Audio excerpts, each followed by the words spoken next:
Bagaimana sikap saya jika mertua terlalu mendikte suami? Ya, ini adalah persoalan yang umum juga banyak yang terjadi. Jadi ini perlu ditarik garis lurus hubungan dari anak ke orang tua, lalu kembali ketika mereka menikah itu seperti satu negara melahirkan satu negara baru. Nah, ini hubungannya bagaimana? Nah, ini perlu dipahami. Dulu ketika seorang suami atau seorang pria masih belum menikah, maka orang ini berada di bawah otoritas orang tuanya secara langsung. Karena orang ini belum berkeluarga. Tetapi ketika diizinkan, ya kenapa sih orang tua mengizinkan anaknya menikah? Mungkin salah satu alasan yang paling kelihatan adalah karena anaknya sudah dianggap dewasa, betul nggak? Nah, tanda dewasa apa? Dilihat dari tanggung jawabnya. Nah, makanya itu saudara, ketika seorang pria diizinkan menikah, maka otomatis dia akan dilepas. Ya, seperti tadi saya bilang, satu negara melahirkan satu negara baru di mana dia dianggap dewasa, lalu bertanggung jawab atas kehidupannya, keluarganya yang baru dibentuk. Makanya itu Alkitab berkata di Kejadian pasal 2 ayat 24 dikatakan begini, sebab itu seorang laki-laki akan meninggalkan ayahnya dan ibunya dan bersatu dengan istrinya sehingga keduanya menjadi satu daging. Yang dikatakan meninggalkan itu bukan berarti lalu tidak peduli dengan orang tua. Tidak, bukan begitu. Kata meninggalkan itu berarti dilepaskannya otoritas orang tua terhadap anak ini, dan anak ini didewasakan dan memiliki tanggung jawab sendiri untuk mengurus keluarganya sendiri.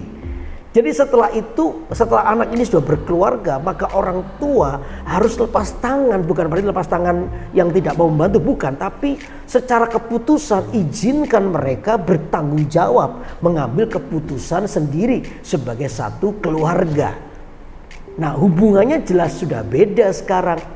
Jadi pertama prioritas hubungannya kepada orang tua ketika dia masih single, tapi begitu dia menikah maka hubungan prioritasnya itu kepada istrinya. Jadi kalau kita ngomong soal lingkaran, dulu lingkaran dari suami atau pria ini adalah orang tua dan keluarganya.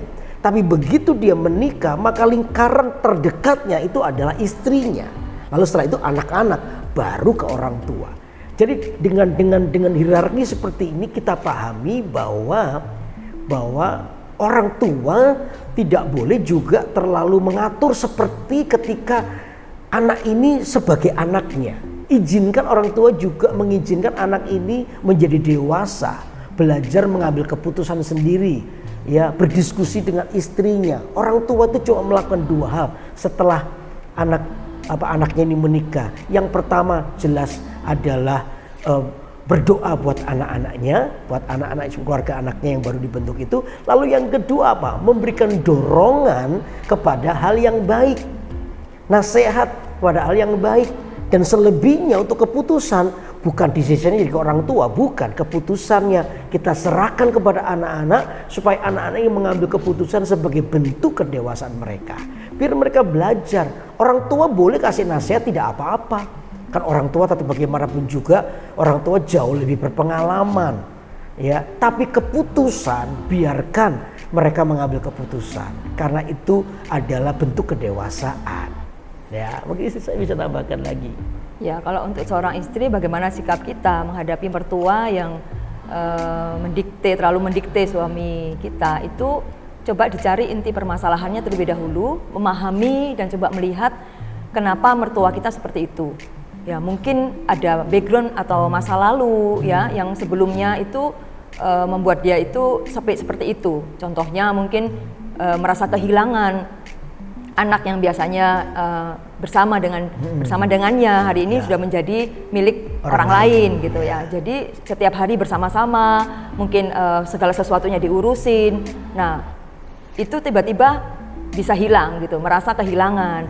Dan itu biasanya mertua itu ingin campur. Jadi kalau misalnya hal-hal kecil saja bisa menjadi ribut ya. Masalah masakan, istri masak itu bisa dicacatin juga ya. Kurang enak, kurang asin dan sebagainya. Kebersihan enak juga. Ya, kebersihan juga, enak masakannya mama dan sebagainya. Nah, sikap kita adalah jangan marah terlebih dahulu, jangan emosi. Coba lihat kenapa ya mertua saya kok seperti itu. sebagai orang yang di dalam Tuhan kita mesti bersabar lebih dahulu dan renungkan kenapa. Tiba-tiba kita akan mendapati, kalau kita merenungkan dan kita mendapati alasannya, kita akan mencoba mengerti kenapa mertua kita seperti itu. Dan kita bisa balas dengan kebaikan, kita bisa balas dengan perhatian kalau memang dia butuh diperhatikan. Tentunya waktu kita menikah pun kita nggak meninggalkan selamanya kan mertua atau orang tua kita sendiri. Kita masih bisa berkunjung, kita masih bisa kasih dia makanan dan sebagainya, kasih perhatian. Jadi mereka nggak merasa ditinggalkan. Jadi lebih kepada cari dulu inti permasalahannya apa, jangan marah dulu, jangan membenci terlebih dahulu, tapi cari dan kenali kenapa mertua kita seperti itu dan cobalah bersabar, kasih perhatian lebih, kasih sesuatu yang membuat dia suka dan sebagainya. Dan saya percaya pelan-pelan Tuhan akan melakukan yang namanya pemulihan di dalam hubungan mertua dengan menantu ya, seperti itu. Dan jangan lupa juga terus memberikan perhatian kepada orang tua dan hal-hal tertentu yang tadi saya bilang, mungkin ada hal yang perlu dipulihkan ya, ada hal yang perlu memberikan rasa aman kalau memang backgroundnya orang tua merasa kehilangan. Dengan demikian maka kita bisa mengatur dengan baik dan lambat laun orang tua juga dari sisi orang tua juga mengerti bahwa anak-anak ini memang sudah dewasa, perlu dikasih kebebasan. Lalu yang kedua, orang tua juga tahu bahwa aku juga nggak ditinggal kok sama anak-anakku. Nah dengan demikian keluarga kita akan jadi keluarga bahagia.